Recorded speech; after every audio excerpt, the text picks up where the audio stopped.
Hey everybody, welcome back to Stable Dividends. Today, what we are going over is how to spot a recession. Of course, I am not the subject matter expert, but I do spend countless hours constantly listening to people on pretty much both sides for the most part, trying to figure out what they look for when they're trying to figure out recessions. If you don't know this already, for the most part, people can't really predict when a recession is going to happen. They maybe can predict that maybe one's on the horizon though, and that's what we're gonna do today. Um, Now looking through this, actually I'll go back to here real fast. So this is something called real GDP, gross domestic product, and basically what happens during recession is if you have 2 quarters of negative GDP growth, that is considered a recession. So if you look on this chart right here, we actually have two. One in 2020, obviously the COVID pandemic recession, and then we also actually had one, or excuse me, in 2020. Excuse me, I think I said 2022, but we also had one in 2022, which was very light, very mild. We had -2% and -0.06, and then after that, it kind of been like chugging along. Maybe not at the best pace, but it is. We're still working. We're still here, but I wanted to show you guys some things that I know of. I'm not going to show you everything, but I'm going to show you what I am competent in. So let's go ahead and get into it. So basically, what I looked up is reliable recession indicators. And basically, here's some inverted yield curve, GDP, which I just showed you, leading credit index, consumer spending, manufacturing, unemployment, home sales, and retail sales. So let's go into the first one. So the first one is an inverted yield curve. And so I think this one is the definition. An inverted yield curve is a financial phenomenon that occurs when short-term debt instruments have higher yields than longer-term bonds. This is unusual because investors typically expect to earn higher yields from bonds with longer maturity rates, resulting in an upward sloping yield curve. Now, let me just like break that down into like what the heck what does that mean, right? What that means is basically if you invest with the government, right, and you buy one of their bonds, the longer that you have it, right? If you want to buy a year-long bond, you'll get X amount, right? If you want to buy a 5-year bond, you're probably going to get more return because you're going to have your money locked up for longer. That's generally the case. Now, the phenomenon they're talking about is when the short term you actually get paid more for a shorter duration. And so that's basically what they're talking about. What's interesting is that an inverted yield curve is when basically short term, like we were just talking about, short term yields are higher than long term yields. So you can get a better return, shorter amount of time. Um, and this can indicate that the economy may be facing challenges. And some market observers consider it to be a warning sign of a recession. Here's the key thing. Since 1955, an inverted yield curve has preceded every single recession except for 1966. There can be a lag time of 12 to 24 months before the inversion, or excuse me, between the inversion and the start of a recession. For example, the longest delay so far was 22 months in 2006, and we all know what happened was 2008. Now, okay, so now we know that when short-term treasuries are giving you a better return than long-term treasuries, that means the yield curve is inverted. So now you know what they're talking about when they say that. And well, when did ours? It's not like I'm pretty sure most of you guys aren't spending your time on, CNBC, Fox, CNN financial stuff, like, talking about the inverted yield curve. Well, it looks like right here, the yield curve inverted on July 5th of 2022 when the 2-year and the 10-year note began to slope downward. This means, of course, and it's going to go into the same exact thing, it can be a sign that the economy may face challenges or even recession. So, at the end of the day, it has basically predicted or preceded every single recession except for, I believe it said 1996. Pretty reliable, but it could be wrong this time. You don't know. You don't know. But what we do know is, I mean, one thing that we'll go back here, right? Keep this in mind. July 2022, that was almost 2 years ago. And what does this say? There can be a lag time of 12 to 24 months. So 2 years ago, it inverted. So I guess we'll kind of find out within this year if we're going to have a recession or not. Who knows? It might be wrong. But that's something to keep in mind. Um, the next one, of course, is slowing GDP, right? You can look right here where basically the GDP is going down. Now, you can also look at a bunch of other things, right? Like, for example, this kept going down for a while, and then it popped back up, and then it barely had anything. This had something to do with the government shutting down for extended period of time. Then it went back up. Then it went down for a little bit, but then we had COVID, which was, a sickness no one saw coming. So it's not, I mean, that's not super, relative, but it's something to keep in mind. Again, when we have negative two quarters of negative GDP growth, now you know that is a recession. Now, what's another thing that they talked about that I think I can really kind of talk to? Home sales. This is really interesting. If you're trying to buy a home, or let's say you know someone that's trying to buy a home, this is very interesting because I'm currently kind of in the market for trying to buy a home. What we see here is housing inventory, active listing count on the market in the United States, right? What we've heard is we have low supply. We don't have any homes for sale barely. You keep hearing about, well, these houses are going all cash or 50K over, asking price. Well, that means that supply is low or the amount of people selling their homes on the market is low, right? Okay, great. Well, as you can see, right, we have some data here from 2017, 2018, we have 2019, we have the pandemic, and then basically everyone started working from home. And that means that people started buying houses because, again, that's basically their office. And so now not only is it their home, but now it's where they work, right? So people are going to be selling less. And I think, let me see here, amount of homes with no mortgage.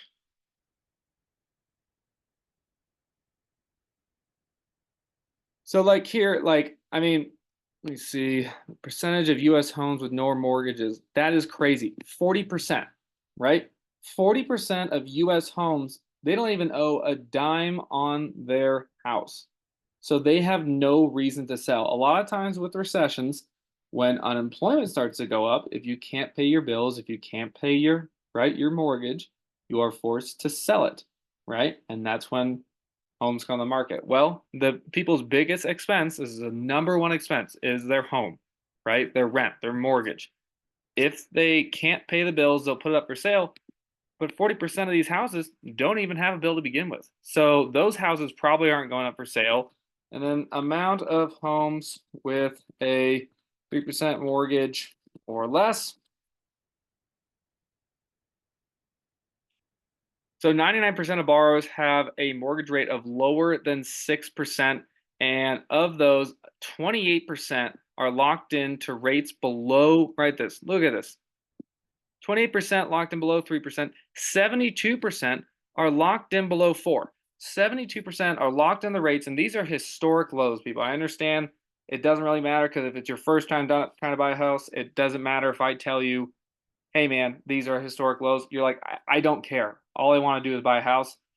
What I'm trying to tell you is at the end of the day, there's elevated rates. It's making it more expensive. So it's kind of a good thing, kind of a bad thing.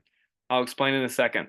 But what I'm trying to tell you is 40% already don't have, they already don't have a bill. So if both of them lost their jobs, they could maybe walk someone else's dog, make some money, and get some food. And it's not like they don't have savings, right?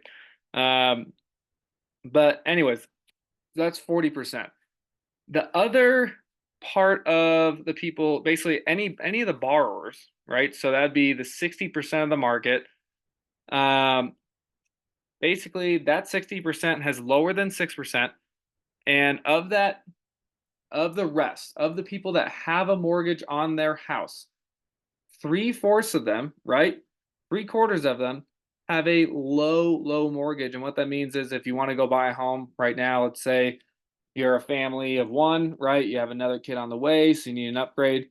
it's going to be significantly more expensive. The interest rates have gone up, but also the home prices have gone up, which we normally don't see that. We normally see when interest rates go up, people can't afford as much, they can't borrow as much from, excuse me, like a loan officer or a bank. So then they basically force home prices to go down. We're not seeing that for a couple different reasons. Anyways, so that's why it's a very, very weird market. We've never seen anything like this. But here's what's interesting: supply is coming back like online. It's very, very interesting. So you see basically over a million homes for sure in 2017, 2018, 2019, right? And then 2020 hits, right? Here's right here, literally after 20 or 2019, 2020 we go over under a million, and the pandemic hits. Now, what I want you guys to know is that the whole buying season for houses, there is an actual season for it. You don't sell your house January through December. That's not really how that works, because most people buying houses are going to be families, or soon to be families, right? So they usually move between May and August, September, because that's when school is, everyone's out, right? No one's working. Well, that's not true. People are always working, but the kids are out of school. It's easier to move, right? It's also easier to move in the summertime versus if you live where a place where, imagine it's raining and you have your mattress out and stuff like that, or it's snowing, or there's ice on the on the sidewalk and you're trying to move stuff. It's just summer is a time when everyone else moves, right? And you can use that to your advantage if you want. What's interesting is, as we all know, supply went to an all-time low. I mean, like less than, I mean, really, I mean, it's just a giant drop, right? I mean, 60% drop of homes that are usually on the market. So we're usually seeing a lot more. What's interesting is now it's starting to come back up, and I want to point something out to you.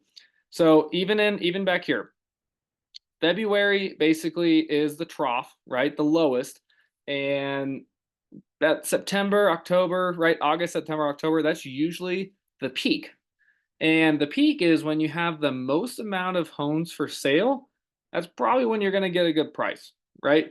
So basically, you go up here and you see this is the trough, right? We're at the lowest here for 2018, a regular year. You go up, you go up, you up, and this is the amount of homes on the market for sale. May is really when the buying spree kind of happens. And then basically right here, August is where it tails off. Kids are going back into school and it stops, right? September, October, and then doesn't like plummet, but just kind of falls back down to normal. And then again, February is about the bottom, and then you keep going up and up and up and up and up.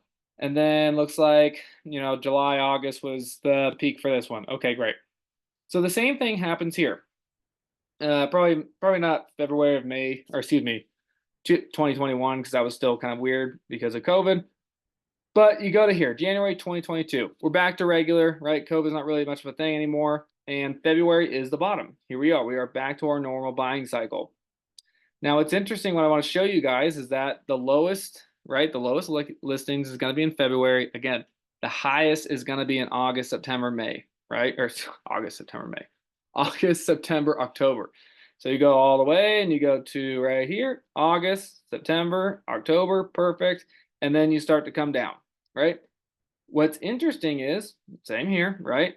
2023, you go up, up, up, up, up, up, up, up, right? Okay, perfect. We hit our peak, perfect. Remember, this is probably when you're going to get a price break on a house because they haven't been able to sell it all season, right? That's usually when you're going to get a break. That's the most, this is the least. We're supposed to be basically in the least amount right here, and we're already at the same amount at the peak. We're at the peak of last year, and we're just starting this buying season. So that's why I'm telling you guys, it's very, very interesting. I would keep your eyes peeled for August, September, October, and what I would coin the term of, start putting some disrespectful offers out there. Because if someone's trying to sell their house, maybe someone just needs the money and they don't care, right? If you say like $50,000 under asking because no one's bought it and they need the cash, or they're just tired of having it, I promise you, like, not everyone's trying to get top dollar for their home. Most people are, but the ones that aren't selling, well, that's when you can get something for it. So anyways, that's the inventory. Again, when supply goes up, it's good for buyers. It's not good for sellers. I'm starting to see, I subscribe to Zillow and Redfin. I'm telling you guys, I keep seeing price cuts everywhere. They're little things. Sometimes they're 20K, sometimes they're 1,000K just to get another notification to the buyer's inbox. I'm telling you guys, price cuts are happening. It's the same thing right here, existing, single family home sales, right? If we look down here, national monthly housing indicators based on our representative samples, sales volume, inventory, and price levels. Existing home sales measure the transaction volume, right? Transaction volume, no one's buying, right? People are buying less and less. So that means these discounts are going to get bigger and bigger, and it's going to get a little bit uglier for buyers. But to be fair, it's been really good for buyers for a long time. So it's kind of nice to be, come back to more of a seller's market. Um, let's go back to this real fast, right? What's another thing? Consumer spending, right? This isn't exactly consumer spending, but I'll let you guys decide on your own. Delinquency rates on credit card loans. This is something that is very, very interesting. Um, and I went back on this one all the way to 1992. I try and give you guys a lot of scale as much as I can with some of these. For example, existing homes, I can't go back any farther. This one, I can't go back any farther. And this one, I could go back to the 1950s. So I'm trying to keep scale. I just want to let you guys know, keep in mind the scale of what we're looking at here. So this is only 2023, right? No, this is for existing homes. For delinquencies, we have a lot of basically information. Take a look at some of this stuff, right? Here's where we're at. This is our level, 3.16. Now, at the end of the day, it is shorter than before 07, right? It's shorter than, or lower, I guess you want to say, than, the .com market. But we're not far off. And the other thing at the end of the day is this is starting to go up quite dramatically. What happened was obviously everyone got stimulus checks, and look how awesome this is. Delinquency rates just drop like crazy, right? It just completely drops, and then all of a sudden it's starting to come back up. It's almost like in line if we didn't get the recession. If you're following my mouse, not where that is, it's almost in line with where we were before the 2020 recession there. So just something to keep in mind. If people are becoming more and more delinquent, that means they can't pay off their credit card loans. That means they're also not spending, or they are, and at the end of the day, at some point the music will stop. One of the last things to look at here is unemployment or employment. Now what basically the government's saying as of right now is, we have the best, economy and stuff like that. We had the longest rate under 3%. You can't disagree with them at the end of the day that it has been under 3% for, a long, long time. What I'm here to say is when you look at the jobs report, there's two things that you need to look at. One is the split between full-time jobs and part-time jobs. And you even look a little deeper and who's actually hiring these people. So I think we lost a lot of it. What they talked about is they added 200,000 jobs, in the month of May, right? What they don't tell you is the government is actually basically the employer, the ones who's hiring a lot, along with some healthcare and stuff like that. But we lost a lot more full-time jobs. I don't remember the numbers, so I don't want to give you something that's not real. But at the end of the day, we're losing a lot of like full-time jobs from the private sector, and we're gaining a little bit from the government, which means, more government spending, less people that are getting jobs from, companies and stuff like that. Not a good sign. Also, a lot of jobs that we added were part-time jobs, right? And so the government does not distinguish if someone has two jobs, right? So if I go and I start working at Costco, for example, on the side, so I do sales and then I do Costco at night on the weekends, they added another job to the market. But in reality, someone's holding two jobs, right? So they don't discern between that. So that's something just to kind of keep in mind. Another thing, they do revisions a lot of times where basically they'll say we added 236,000 jobs and be like, oh, actually it was only 178,000. So just keep that in mind. Basically, though, if we look, when I look at the complete bottom, the most recent bottom was right here, April 2023, 3.4, and it steadily has been going up, staying under 3%, and now all of a sudden we are at 4. Let me read that again. We were at 3.4. That's great. That's fine. It keeps going up and up and up and up and up, and now we're at 4%. It's not something to ring the alarm bells about, but it is something to keep and pay attention to. Because again, the people that do have mortgages, even though they are under 4%, right? It was like 72%, 3/4 of the people who have mortgages, have it under 4%.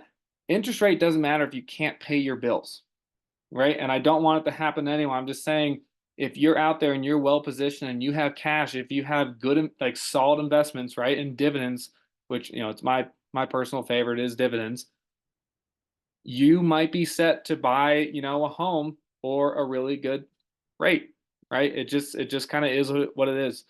So let me go into this. I don't even know what this is. Oh, this is unemployment. This is unemployment. So it's kind of been going up and down. So again, the scale, I could go back to the 1960s, it looks like. I'm not going to.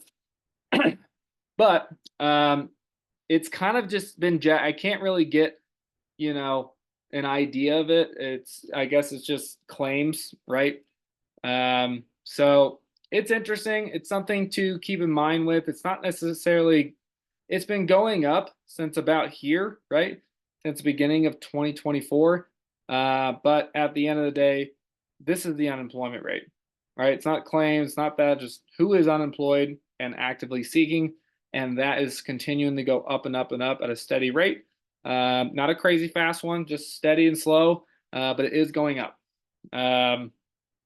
So that's about it. There's some other stuff in here. I can't talk to you much about this. I know they talked about in the reliable recession indicators that retail sales is a broad economic indicator that provides timely data that's only a few weeks old. I can't tell you much, but I guess when it plateaus, that's not a good thing. And our economy does run on just spending, right? Just people. If everyone started saving money, we would go into a big recession because a lot of the things that people buy aren't things that people need. So if people only bought things that they needed, we would go into a recession real fast. So that's about it. I think there's some other stuff too. There's some other stuff like if I go into here, personal savings.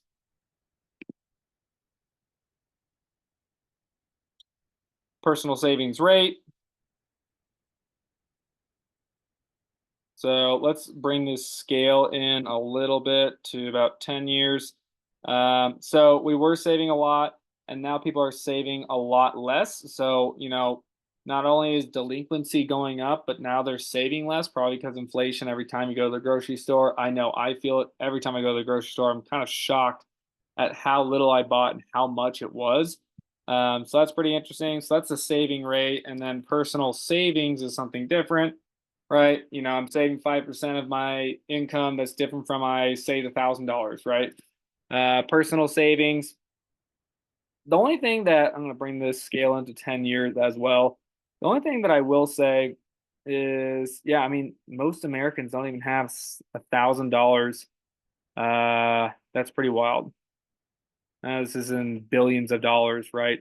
But still, that's pretty wild that the savings is that low, especially we're just talking about scale here.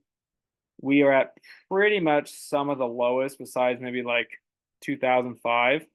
The only thing I think about is that banks at the end of the day, they're such a crappy product. Like you put your money in there. If you wanted to take it all out at once, if it's a big sum, you can't. They don't pay you anything on your money. So that's the only thing. Maybe people are using treasuries more, but I kind of doubt it. So anyways, that's about it. I just wanted to kind of keep it real with you guys. That's some things to watch out for recession. We'll keep an eye on it and see how we go into the summer. If unemployment rate starts to continues to decline, if delinquencies continue to, to climb, if home sales, like people buying homes, dips if people are not buying, or if the inventory, the amount of homes that are up for sale continues to surge. It is definitely surging the way it is, because I cannot believe that we have the same inventory um, when we're supposed to have kind of like the lowest from last year, right? When I go back to here. So this is where the most is. This is where the least should be. We are at the exact same rate, right? So, anyways, I appreciate you guys. Here's some dividends coming in. I'll have a dividend update there when everything comes in. We got a big chunker from DGRO of 150 bucks. We got some Stag, Realty Income. I got Jeppy in there. We got Equinix. We got Gladstone Land. A lot more dividends coming in. Until then, we'll see you guys next time.